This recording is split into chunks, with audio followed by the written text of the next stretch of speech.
চুপ রূপা, এই কথা তো আগে বলনি। ও আবার কি কথা? হ্যাঁ মা, এটাই সত্যি। তবে এটা না ঘটলেও আজ যে ঘটনাটা ঘটছে সেটা হতোই।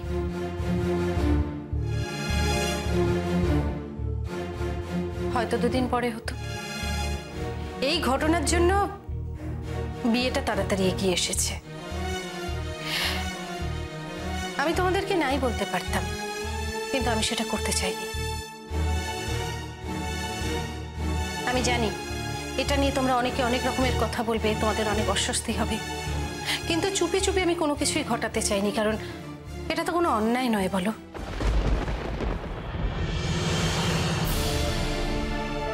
তপস্যা তো কোনো অন্যায় করেনি, আর যুবরাজও কোনো অন্যায় করেনি। যুবরাজের সঙ্গে আমার প্রায় 16 বছর কোনো সম্পর্ক ছিল না।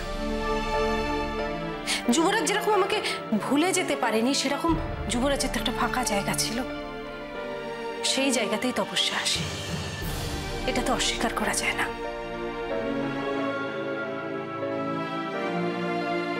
আর তপস্যাকে যুবরাজ অস্বীকার করতে পারেনি বলেই জান চলে এলো। ওদের দুজনের অন্যায়টা কোথায় আমাকে বলতে পারো? জানের মা হিসেবে কি তপস্যার কোনো স্বীকৃতি নেই? তুই এত মনের জোর কোথা থেকে পাস বোন?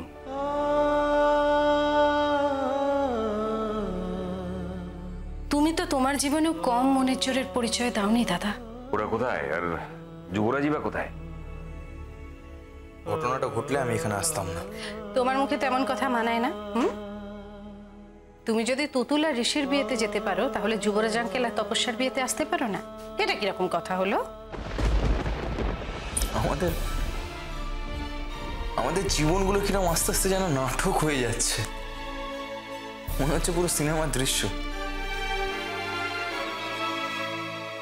আসলে কি বলতো আয়ুষ, সত্যি গল্পের চেয়ে ভয়ঙ্কর। একটা প্রবাদ আছে জানিস তো, truth is stranger than fiction. মা, তুমি আজ তপস্যাকে প্রাণ ভরে আশীর্বাদ করো। কালও হসপিটালে ভর্তি হবে, কালই হয়তো ওর অপারেশন হবে।